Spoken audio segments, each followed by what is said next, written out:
할렐루야. 우리 함께 기쁨으로 찬양하길 원합니다. 기뻐하며 함께 노래 부르리.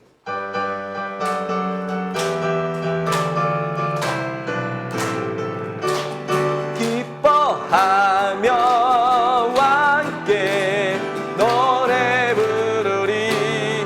소리 높여 할렐루야 부르리. 주님 앞에 나와 찬양 드리며 우리 주님과 함께 기뻐하리라.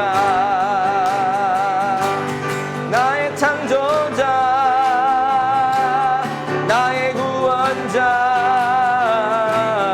가장 귀한 나의 예수님 찬양합니다. 나의 치료자 나의 선한 목자 되신 주 예수 나의 주 찬양. 처음부터 기뻐하며 함께 기뻐하며 함께 노래 부르리. 소리 높여 할렐루야 부르리. 주님 앞에 나와 찬양 드리며 우리 주님과 함께 기뻐하리라. 나의 창조자 나의 창조자 나의 구원자 가장 귀한 나의 예수님 찬양합니다. 나의 치료자 나의 선한 목자 되신 주 예수 나의 주 찬양. 나의 창조자 나의 창조자 나의 구원자 가장 귀한 나의 예수님 찬양합니다. 나의 치료자 나의 선한 목자 되신 주 예수 나의 주. 다시 한번 나의 창조자 나의 창조자 나의 구원자 가장 귀한 나의 예수님 찬양합니다. 나의 치료자 나의 선한 목자 되신 주 예수 나의 주 찬양하리. 찬양하세 찬양하세 찬양하세. 함께 소리 높여 찬양 드리세. 찬양하세 찬양하세 찬양하세. 함께 소리 높여 찬양 드리세. 아멘 아멘. 찬양 받기에 합당하신 주님 언제나 동일하신 주 무릎 꿇고서 주 이름 외치세. 예수 나의 왕 예수 나의 왕 예수 나의 왕. 아멘. 찬양하세 찬양하세 찬양하세. 함께 소리 높여 찬양 드리세. 찬양하세 찬양하세 찬양하세. 함께 소리 높여 찬양 드리세. 찬양 받기에 합당하신 주님 언제나 동일하신 주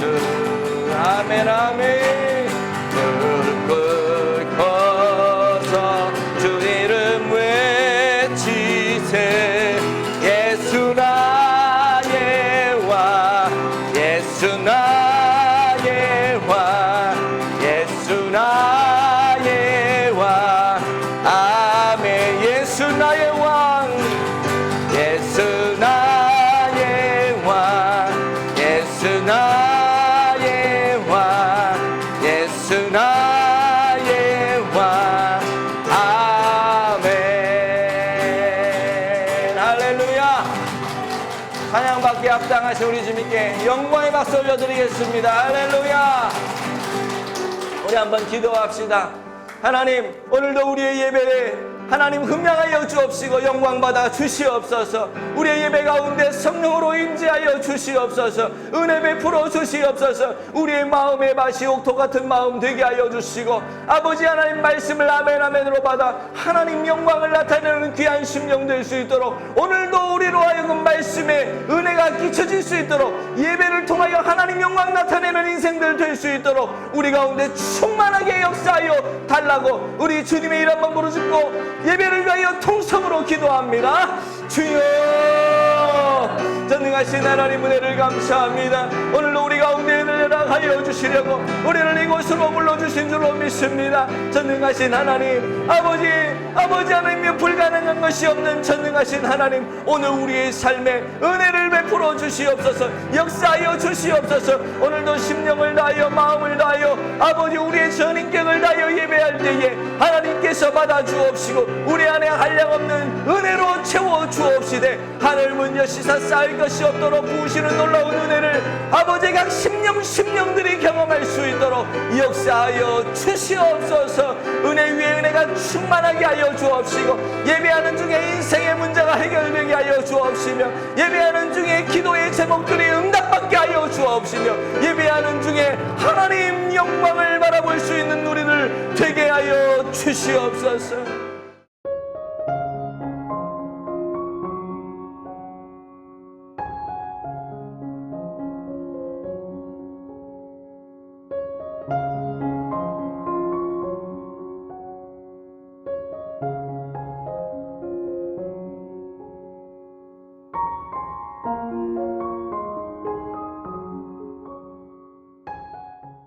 할렐루야. 아멘. 하나님께서 오늘도 우리에게 크신 은혜 주실 줄로 믿습니다. 아멘. 우리 앞뒤 좌우로 이렇게 인사했으면 좋겠어요. 잘 되고 있습니다. 한 번 더요. 잘 될 일만 남았습니다. 아멘. 주님의 은혜로 우리 교회가 잘 되고 있습니다. 여러분의 가정이 잘 되고 있는 줄로 믿습니다. 앞으로도 우리 교회, 우리 가정, 또 우리가 섬기는 지역이 잘 될 일만 남아있는 줄로 믿습니다. 그런 은혜 속에서 우리가 오늘도 기쁨으로 예배하기를 축복합니다.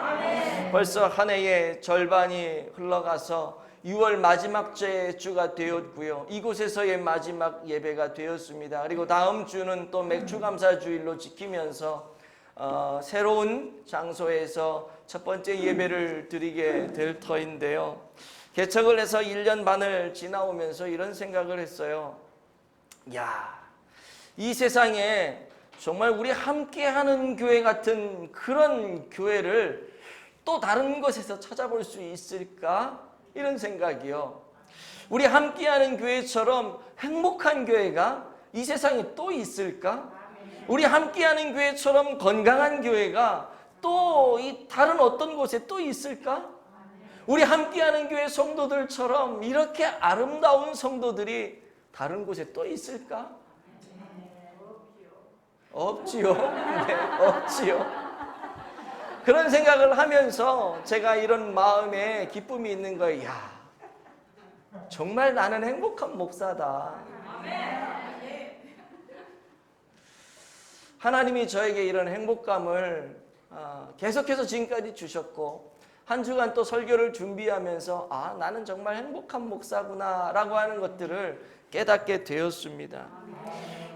저만 행복한 것이 아니라 여러분들도 행복하고, 또 우리 가정들이 행복하고 평안하고, 우리 교회가 행복하고 평안하고, 그래서 우리 교회는요 잘 되고 행복하며 건강한 교회라고 하는 거예요. 그래서 오늘 말씀의 제목이 잘 되고 행복하며 건강한 교회입니다. 여러분들 아멘을 하셨지만 그 아멘에 대한 그 증거가 오늘 본문에 나와 있거든요. 오늘 본문을 하나씩 생각해 보면서요, 정말 우리 교회가 잘 되고 행복하고 건강한 교회임을 여러분들 마음에 다시 한번 확신할 수 있게 되기를 예수님 이름으로 축복을 드립니다. 아멘. 그리고 앞으로도 그런 교회를 더 아름답게 만들어가는 그런 성도들이 다 되어지기를 축복합니다. 아멘. 많은 교회들이요, 행복하고 잘되고 건강한 교회를 만들기 위해서 다양한 많은 방법들을 사용하죠.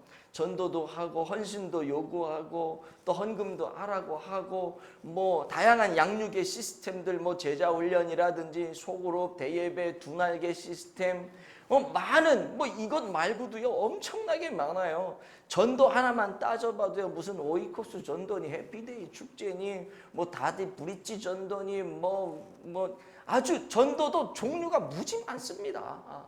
그런 것들을 다 도입한다고 그 교회가 잘 되고 그 교회가 행복하고 그 교회가 과연 건강한 교회인가? 이거는 우리가 질문을 해봐야 되는 거예요. 그렇게 다 잘 되면 정말 행복하고 건강하고 그런 좋은 행복한 교회, 건강한 교회가 될 수 있지만 그게 쉽지가 않거든요. 그래서 저는 오늘 말씀을 통해서 이 모든 것들을 다 아우를 수 있는 두 가지 원칙을 여러분들에게 말씀을 드리면서 함께 은혜를 받으려고 그래요. 첫 번째는요, 교회가 정말로 잘 되고 행복하며 건강할 수 있는 그런 원칙 첫 번째가 뭐냐면요, 바로 이겁니다. 1번 시작. 목회자가 소신껏 일할 수 있도록 돕는 교회입니다. 아멘이세요? 목회자가 소신껏 일할 수 있도록 돕는 성도, 돕는 교회가, 여러분 그런 교회가 어떤 교회냐면 잘 되는 교회고요, 행복한 교회고요, 건강한 교회가 될 수밖에 없는 거예요. 목회자가 소신껏 사역할 수 있도록 도와야 된다는 거. 그렇지 않으면요 절대로 건강한 교회가 될 수가 없어요. 사공이 많으면 배가 어디로 간다 그래요? 산으로 간다 그러죠. 교회 안에 사공이 많으면요 목사님이 소신껏 목회를 할 수 없어요. 물론 목사님이 이런 성도 저런 성도의 이야기를 다 수렴하지만 이 이야기가 너무 세다 보면은 목사님이 목회 철학이 흔들려 버리고 이 사람 얘기 들으면 이게 맞는 것 같고 저 사람 말 들으면 저거 말이 맞는 것 같고, 그래서 목회에 쉽게 말해 줏대가 없이 철학이 없이 이리 흔들 저리 흔들 하다 보면 교회가 제대로 서겠어요? 안 서죠. 그래서 목사님이 이런 목회의 확고한, 주님으로부터 받은 확고한 철학을 가지고 목회를 할 수 있도록 교회가 도와야 이 교회가 제대로 세워지고 건강한 교회가 될 수 있다는 겁니다. 바울은요 오늘 그것을 염두에 두면서 오늘 본문의 말씀을 기록을 하고 있는데요, 먼저 오늘 본문의 배경을 쭉 살펴보면 이렇습니다. 오늘 본문을 보시면은요, 고린도 교회 안에 수많은 문제들이 있었잖아요. 우리가 지금까지 살펴봤잖아요. 이 수많은 문제들이 있었어요. 그리고 지난주에 우리가 살펴봤지만 바울이 고린도 교회로 가려고 했는데 뭐라 그래요? 전도의 그 광대한 문이 열려 있으나 대적하는 자들이 많았다. 결국은 이제 내가 갈 수 있는 상황이 안 됐다. 그래서 안 가거든요. 자신이 못 가니까 누구를 보내냐 하면은요, 이 아볼로 아시죠? 2대 목사님, 고린도 교회 2대 목사님, 첫 번째가 바울 목사님, 2대가 아볼로 목사님. 이 아볼로 목사님을 좀 가라고 이야기를 해요. 그런데 아볼로 목사님이 나도 못 간다고 얘기를 하거든요. 12절 말씀을 한번 볼게요. 시작. 형제 아볼로에 대하여는 그에게 형제들과 함께 너희에게 가라고 내가 많이 권하였으되 지금은 갈 뜻이 전혀 없으나 기회가 있으면 가리라. 아멘. 그러니까 지금 뭐냐면 아마 고린도 교회에 많은 문제들이 일어나니까 그 고린도 교회 원로 목사님이신 바울 목사님에게 고린도 교회 사람들이 편지를 썼겠죠. 지금 우리 이러이러한 상황들이 있는데 아볼로 목사님 좀 오셨으면 좋겠습니다. 좀 해결해 주셨으면 좋겠습니다. 그럼 바울 입장에서 서운했을 수도 있죠. 나 원로 목사인데 왜 날 안 부르고 아볼로를 불러? 그럴 수도 있었겠지만 어쨌든 그래서 바울이 얘기하는 게 뭐냐면 형제 아볼로에 대하여는 얘기하는 거예요. 니들 아볼로 보내달라고 했는데 내가 아볼로에게 여러 차례 아주 많이 좀 가달라고 그럼 권면을 했다. 고린도 교회 안에 문제가 있으니 가서 너 말씀도 잘 전하고 은혜로운 말씀 전하는데 좀 해라. 가서 좀 문제 좀 해결해 줘라. 했는데 아볼로가 나 지금은 못 가겠다 그러더라. 그래서 바울이 어떤 선택을 하냐면 영적인 아들 디모데를 불러서 디모데에게 야, 네가 좀 가라 이렇게 얘기하는 거예요. 그래서 이제 디모데가 가게 되는데요. 이 디모데가 어떤 사람이냐 하면 디모데는 아볼로처럼 목회 연륜이 많고 아볼로처럼 설교를 막 잘하는 황금 입술을 가진 사람도 아니고요. 아볼로처럼 또 고린도 교회 성도들처럼 어떤 성령의 은사를 굉장히 많이 경험하고 체험하고 누리고 이런 사람이 아니었어요. 그냥 하나님 앞에 신실한 젊은 종이었어요. 목회 경력도 별로 없고 나이가 어린 젊은 청년이었습니다. 아볼로와 비교해 봤을 때 비교도 되지 않는 그런 젊은 사람이었죠. 그런데 그런 고린도 교회 안에 수많은 문제, 이 고린도 교회 문제가 보통 문제가 아닌데 이걸 해결하기 위해서 이 젊은 자기 영적인 아들 디모데를 보내는 것이 영 마음이 편치 않은 거예요, 바울이. 그래서 그 고린도 교회 성도들에게 디모데를 보내면서 당부하는 말씀이 크게 두 가지인데요. 그게 10절, 11절 말씀이거든요. 한번 보시죠. 시작. 디모데가 이르거든 너희는 조심하여 그러 두려움이 없이 너희 가운데 있게 하라. 이는 그도 나와 같이 주의 일을 힘쓰는 자임이라. 그러므로 누구든지 그를 멸시하지 말고 평안히 보내어 내게로 오게 하라. 나는 그가 형제들과 함께 오기를 기다리노라. 아멘. 여기 보시면 크게 두 가지를 당부하는데요. 어린 디모데를 보내면서 걱정이 된다 그랬잖아요. 첫 번째가 뭐냐 하면 조심하여 그로 두려움이 없이 너희 가운데 있게 하라. 그러니까 이 디모데 아주 어린 신실한 종이긴 하지만 목회 경력도 없고 그러나 하나님 앞에서 발버둥 치는 신실한 종인데 디모데 상처받지 않게 니들 좀 디모데의 말 좀 잘 들어서 교회 문제를 좀 잘 좀 해결해라. 디모데가 거기 가서 목회할 때 목회를 잘 할 수 있도록 너희들이 좀 잘 좀 도와라. 지금 그 이야기를 하고 있는 거예요. 디모데가 두려움이 없이 소신껏 일할 수 있도록 너희들이 좀 잘 좀 고린도 교회 성도들이 좀 도와라. 지금 그 얘기하는 거거든요. 또 하나는 뭐냐면 그를 멸시하지 말라는 거예요. 멸시하지 말라. 나이가 어리잖아요. 그리고 성령의 어떤 능력이나 경험이나 이런 거 고린도 교회 성도들은 어느 정도 연륜이 있고 신앙이 있고 어떤 성령의 은사도 있고 여러분도 아시지만 고린도 교회 안에는 수많은 은사들이 있어서 그 은사들 때문에 서로 싸웠잖아요. 내 은사가 세니 네 은사가 세니. 근데 이 디모데는 그런 성령의 어떤 역사들을 경험하지 못했을 수도 있고 경험을 해도 고린도 교회 성도들처럼 아주 강력하게 경험하지 못했을 수 있단 말이에요. 그러니 고린도 교회 성도들 입장에서 그런 나이 어린 교육자가 왔을 때 아유 저 애송이 같은 교육자? 이렇게 볼 수 있잖아요. 그렇죠? 그러면서 멸시하고 그 교육자가 무슨 말 하면 아이 그 나이도 어린 게 뭘 안다 그래. 이러면서 무시할 수도 있고 이런 것들이 염려가 되는 겁니다. 바울 입장에서. 그래서 이 두 가지 것들을 당부를 하게 되는데요. 이 말은 뭐냐 하면 그 주의 일이라고 하는 것은 나이로 하는 게 아니라 사명으로 하는 거고 주의 일이라고 하는 것은 어떤 내 능력으로 하는 것이 아니라 하나님이 주신 은혜로 감당한다라고 하는 거죠. 이것이 바울의 이 말 속에 내재되어 있는 바울의 목회 철학이었던 거죠. 그리고 아마도 고린도 교회는 이 바울의 말을 잘 들어서 이 어린 그 지도자 디모데가 왔을 때 디모데를 잘 이렇게 섬겨서 그 고린도 교회의 문제를 잘 해결하는 것으로 믿습니다. 여러분 제가 지금 무슨 말씀 드리는 줄 아시죠? 건강한 교회, 행복한 교회, 잘 되는 교회는요 목회자가 사람의 눈치 보지 않고 하나님의 말씀을 의지하여서 하나님을 신뢰하면서 하나님의 말씀을 받은 대로 그 말씀을 담대히 증거하도록 교회가 도와줘야 된다는 거예요.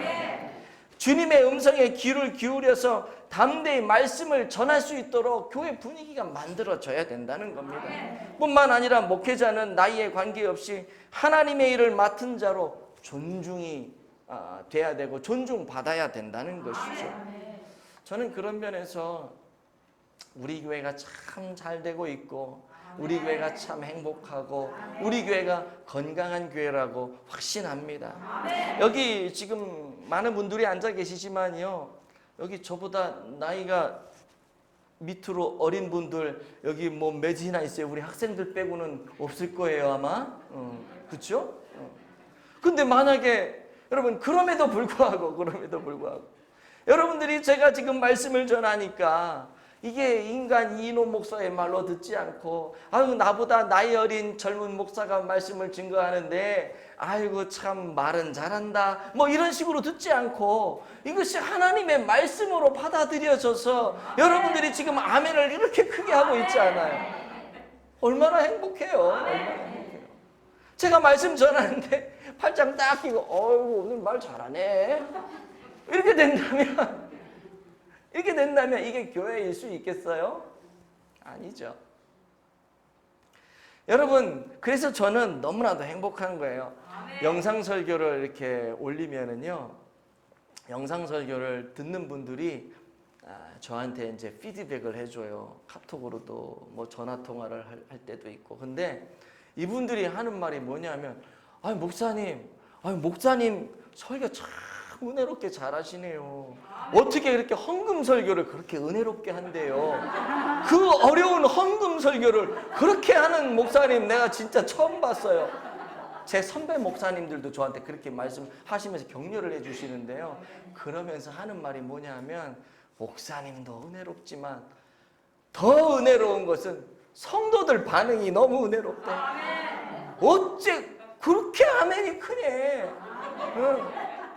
그러면서 무슨 잠실 운동장에서 대형 집회하는 것처럼 막 짜랑짜랑하다는 거예요.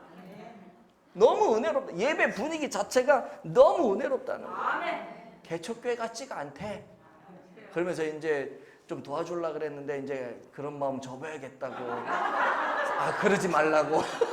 그 마음은 그대로 유지하시라고. 근데 어쨌든 간에 그래요.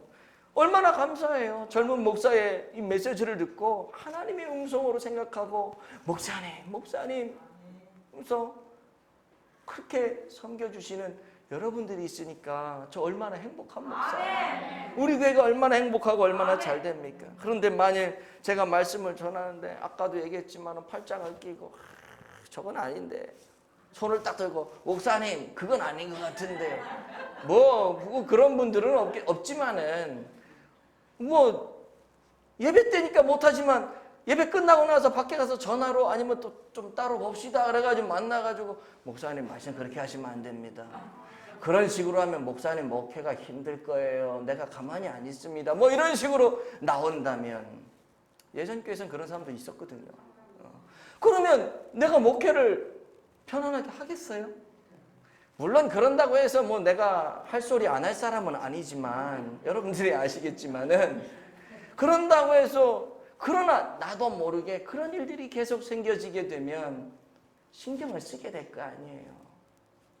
물론 성도들의 반응을 신경 써야 되는 건 맞지만 그렇게 돼서 하나님이 내게 주신 목회적인 사명을 감당하지 못한다고 그리고 이리 갔다 저리 갔다 목사가 주대 없이 왔다 갔다 하게 되면 여러분들도 주대 없이 왔다 갔다 하게 될 것이고 여러분들이 저를 신뢰하지 못하게 될 것이고 제가 여러분들 목회를 제대로 이제 하지 않으면서 다른 일에 만약에 많이 분주하고 바쁘게 된다면 여러분 그건 제대로 된 교회라고 할 수가 없겠죠.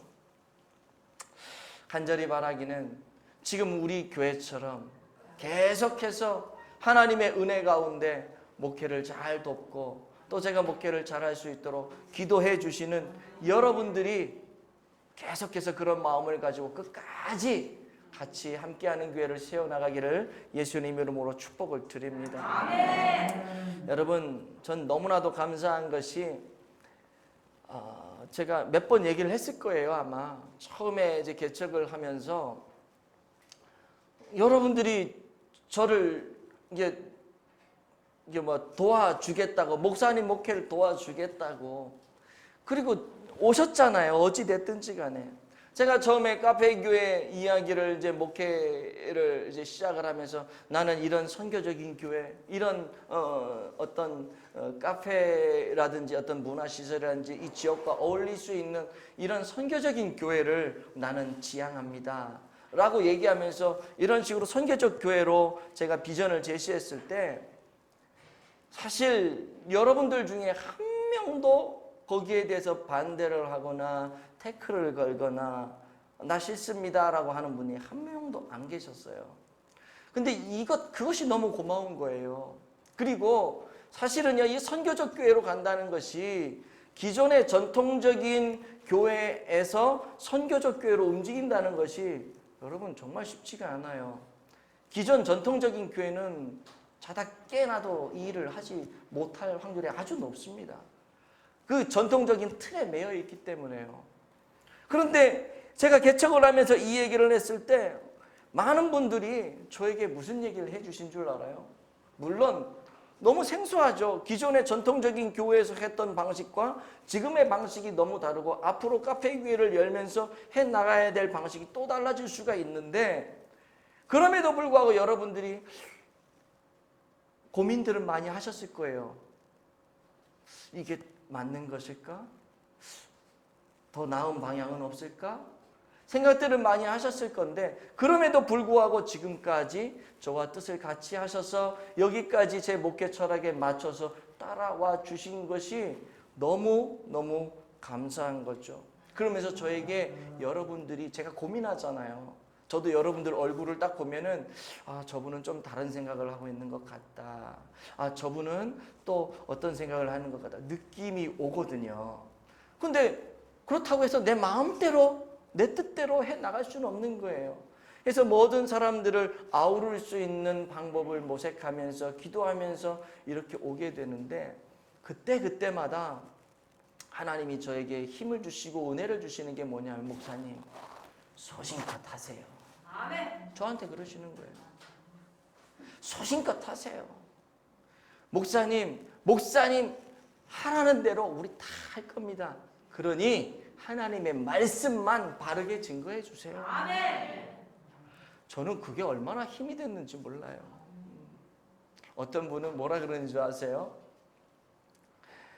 목사님이 교회를 어디로 정하든지 그게 1시간이 될지 우리 집에서 뭐 얼마나 될지는 모르지만 아마 여기 오신 분들은 목사님이 교회를 어디로 정하든지 다 따라갈 겁니다. 걱정하지 마시고 교회 임지 정하는 것도 마음껏 정하세요. 근데요, 그 말을 듣는데 너무 행복한 거예요. 그런다고 해서 뭐 제가 뭐 2시간, 3시간 떨어진 데 가서 임지를 정하겠습니까? 저도 그렇게 무모한 사람은 아니잖아요. 그런 얘기를 들으면서 제 마음속에는 어떤 생각이 드냐면, 우리 성도들이 오기 좋은 장소로 정해야지. 계속해서 그걸 기도하는 거잖아요. 여러분들은 저에게 전폭적으로 저를 지지하고 계시고 믿어주고 계시고 저의 목회를 도와주고 계시고, 그럼 저는 뭐 어떻게 해요? 그럼 내 멋대로 하냐? 그러지 않는다는 거죠. 성도들을 생각하면서 성도들에게 은혜가 될 수 있도록, 성도들이 오는 교통편이 좋을 수 있도록 이 모든 것들을 다 아우른단 말이에요. 그러면서 기도한단 말이에요. 하나님 이런 것 주세요. 그랬더니 하나님이 주시는 거잖아요. 아멘. 여러분 얼마나 우리 교회가 행복하고 우리 교회가 잘 되고 우리 교회가 건강합니까? 아멘. 처음에 올 때요 정말 그랬잖아요. 제가 그 교회를 나오면서 저는 그 교회 나온 거를 주의 은혜로 나왔다고 늘 고백을 합니다. 저는 나온 것이 주의 은혜예요. 주의 은혜예요. 여러분들 중에는 어떻게 생각하는지 모르고 또 다른 분들은 어떻게 생각하는지 모르겠지만 저는 주의 은혜로 제가 사임을 하게 되었습니다. 이렇게 항상 얘기를 해요. 그리고 그것이 제 마음이고요. 나오게 됐는데 너무 감사한 건 그때 아무것도 없잖아요. 교회 장소도 없잖아요. 성도도 하나도 없잖아요. 그냥 우리 식구들끼리 모여서 예배 드리려고 이렇게 하고 있는데 막 자꾸 전화들 오고 목사님 개척합니까? 안 합니까? 막 전화들 오고 막 그래서 장소가 안 정해졌어요. 어디다 할지 나도 몰라요. 계속 이러고 있다 갑자기 이 장소가 나와가지고 여러분들이 이렇게 모여주신 거잖아요. 이게 너무 은혜인 거예요. 저 개인적으로 너무 은혜인 거예요. 너무 감사한 일이죠. 제가 무슨 돈이 있어요. 비품 뭐 여기 신디사이즈가 있지만 제가 뭐 이거 뭐 제 돈으로 샀습니까? 어느 성도가 이렇게 헌납해 주시고 또 마이크 이런 세팅되어 있는 예배 장소가 나올지 상상도 못 했는데 여기 우리 돈 들어간 게 뭐가 있어요? 아무것도 없어요. 근데 이 예배를 드리고 있나? 이게 기적인 거예요. 이게 은혜인 거예요. 그리고 또 똑같이 그런 은혜 속에서 새로운 장소로 예배 드릴 수 있는 것. 여러분 이게 얼마나 행복해요. 여러분들이 기도해 주시고 여러분들이 또 제 목회 철학을 따라서 지지해 주시고 도와주시고 협력해 주셔서 하나님이 이렇게 아름다운 길을 열어 가신 줄로 믿습니다. 그래서 우리 교회는 잘 되는 교회고요. 우리 교회는 행복한 교회고요. 우리 교회는 건강한 교회. 두 번째는요. 이겁니다. 시작. 목회자가 주의 일에 힘쓰는 교회입니다.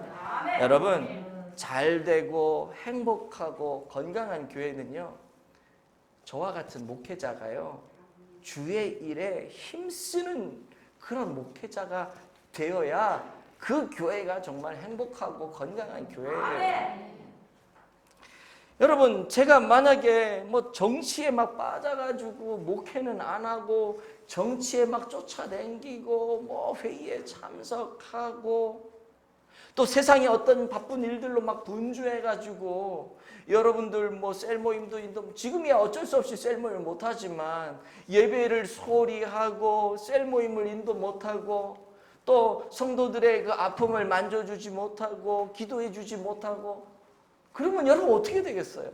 제가 주의 일에 신경 쓰지 않고 세상의 다른 것에 막 신경 써가지고 거기에 바빠가지고 정신없이 막 세상적으로는 돌아다니는데 성도들은 어떻게 되는지 하나도 몰라. 그러면 어떻게 되겠어요, 교회가? 교회가 망가지는 거예요. 망가지는 거예요. 어떤 성도가 아파요.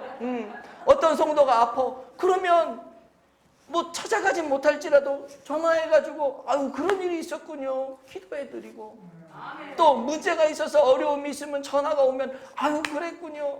그러면서 막 상담을 해주고 그러면 기도해 드리고 또 조언해 드리고 그러면서 그분이 어떻게 돼요? 아유 목사님 힘이 됐어요. 아우 감사해요. 그러면 살아나면 교회가 살아나는 거잖아요. 그런데 목사가 바빠가지고 막 성도가 전화하는데다 내가 나중에 전화할게 끊어요. 끊어버리고 잊어버려. 나중에 전화하면 되는데 또 잊어버려. 바쁘다 보니까. 그럴 수 있잖아요.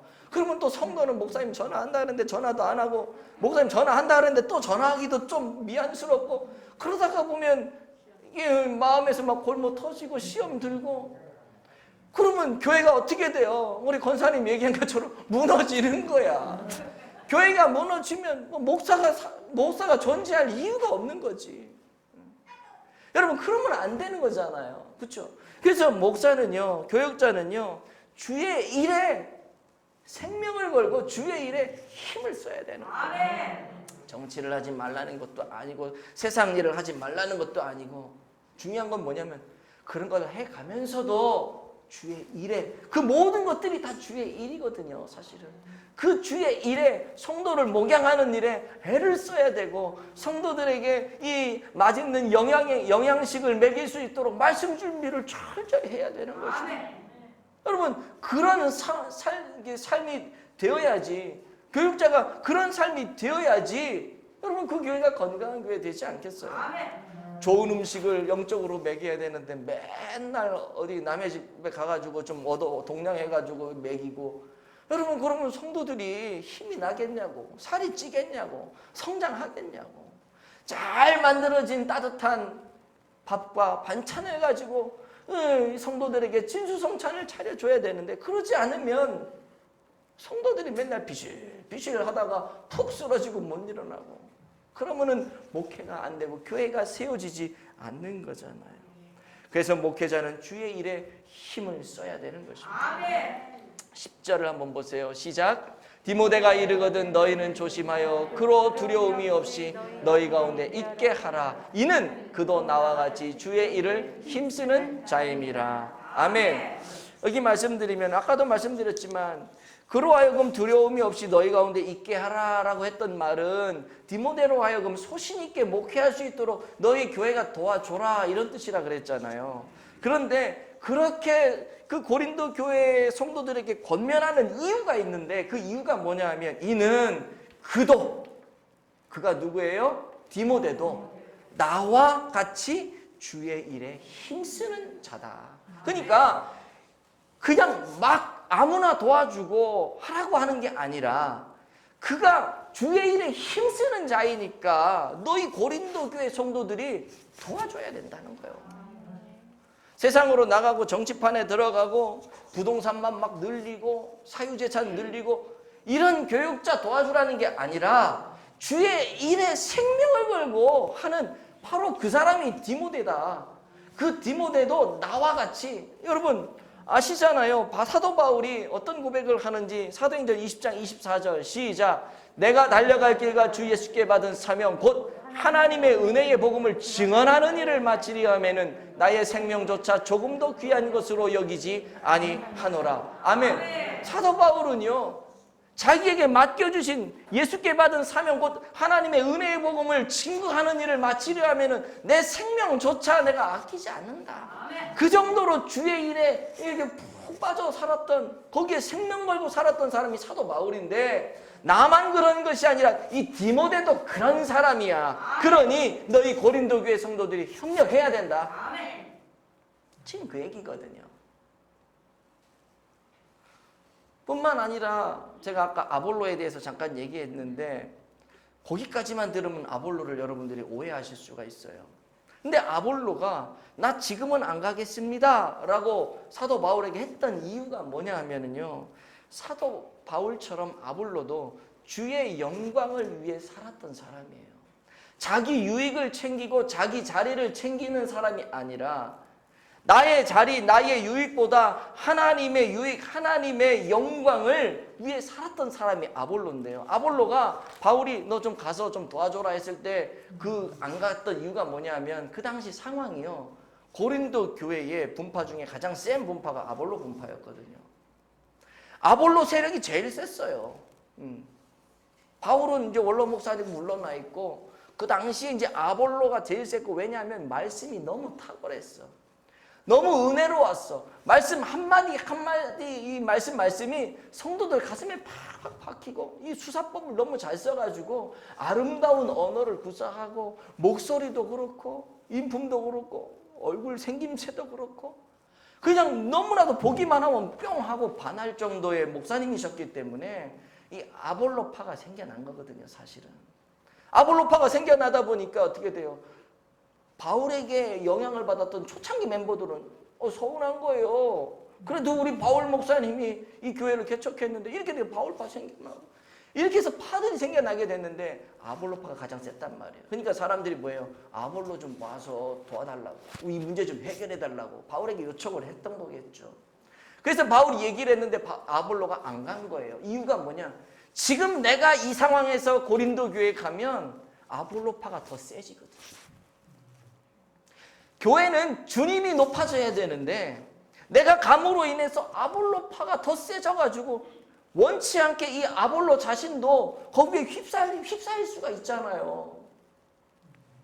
그래서 아볼로가 지금은 안 가겠다 그런 거예요. 나중에 기회가 되면 언제? 고린도 교회가 다 평안해지고 주님의 이름만 높여질 바로 그때. 아멘. 그때 가겠다는 거예요. 아멘. 저는 이 성경에는 이런 내용들이 없지만 이 본문을 묵상하면서 이런 은혜를 하나님이 주시는데요. 아볼로가 정말 대단한 사람이구나. 자기의 유익을 버리고 자기의 자리를 버리고 하나님의 유익과 예수 그리스도 하나님의 영광만을 앞세우는 인생이구나.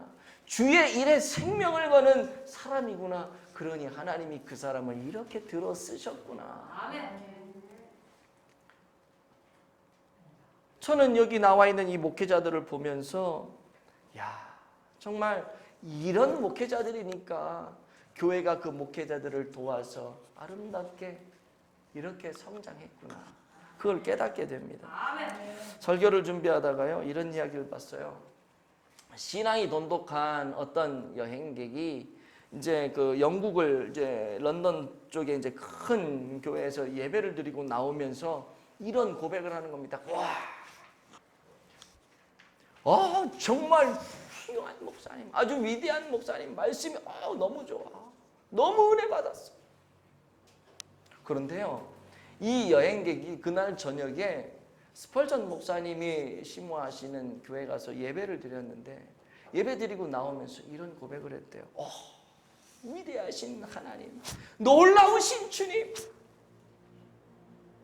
여러분, 차이가 뭔 줄 아세요?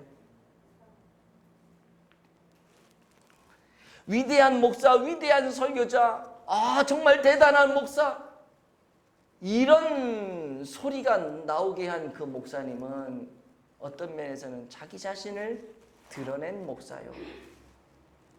스펄전 목사님 같은 경우에는 그 설교를 듣고 위대하신 하나님, 놀라우신 주님, 주님을 나타내는 목사였다는 거죠. 물론 목사님의 말씀에 은혜가 되면 성도들은 목사님을 존경하고 그 목사님을 높이고 칭찬할 수 있습니다. 그 나쁜 게 아닙니다. 그러나 제가 지금 드리는 말씀의 요지를 아시겠죠? 하나님을 높이는 목사냐, 나를 높이는 목사냐. 저는 하나님을 높이는 목사가 되고 싶습니다. 제 안에도 왜 나를 드러내고 싶은 생각이 없겠어요. 나도 인간인데. 그러나 계속 누르는 거죠. 제가 안 누르면 옆에서 눌러요. 당신 그러면 안 돼. 그럼 순간 화가 나요. 그러면 또 그래요. 내 말로 듣지 말고 하나님 말씀으로 들어. 그럼 또 깨갱합니다. 그 감사한 거예요. 내 옆에서 그렇게 얘기해 줄 수 있는 사람이 있다는 게. 여러분, 간절히 바라기는 제가 하나님을 높이고 하나님이 주신 목회 철학을 가지고 주의 일에 열심히 목회할 수 있는 목사가 될 수 있도록 기도해 주시길 바랍니다. 그리고 여러분들이 그런 목사에게 그 전폭적으로 기도를 하면서 같이 목회를 도와서 아름다운 교회, 선교적 교회를 이끌어갈 수 있는 여러분들이 되어지기를 축복합니다. 오늘날 많은 교회들이 건강한 교회, 행복한 교회, 잘되는 교회를 꿈꾸지만요. 그래서 아까도 얘기했지만 무슨 전도 프로그램이니 뭐 헌신이라든지 뭐 다양한 문화시설이라든지 두 날개 뭐 제자 훈련, 그 외에도 수많은 뭐 다양한 프로그램들이 있는데요. 그런 것들이 잘 되면 뭐 행복하고 좋은 교회, 건강한 교회일 수 있겠죠. 근데 문제는 뭐냐면요, 목사님의 목회 철학에 성도들이 협조하지 않고 도와주지 않으면요, 두 날개도 안 되는 거고 제자 훈련도 안 되는 거고요. 아무리 목사님이 앞에 나와서 뭐 해라 해도요, 성도들이 협조 안 하면 안 되는 거예요. 반대로 성도들은 막 이거 하자 저거 하자 그러는데 목사님의 목회 철학과 그게 안 맞으면요, 그것도 안 되는 거예요. 정말 잘 되는 교회는 뭐냐? 행복한 교회는 뭐냐? 건강한 교회는 뭐냐? 목사님의 하나님으로부터 받은 그 목회의 사명을 목사님이 감당할 때 그 목회 철학을 공유해서 성도들이 힘을 모아 함께 나아갈 때, 여러분 그렇게만 되면 제자 훈련을 하던 두 날개를 하던 전도를 하던 헌신을 하던 뭐 문화센터를 만들던, 여러분 못할 게 뭐가 있어요? 그렇게 되면 그것이 잘 되는 교회고 그것이 행복한 교회고 그 안에서 우리가 점점 건강한 교회로 성장하고 지역과 열방을 섬기는 교회가 되는 것입니다. 저는 우리 교회가 그런 교회 되어지기를 예수님 이름으로 축복을 드립니다.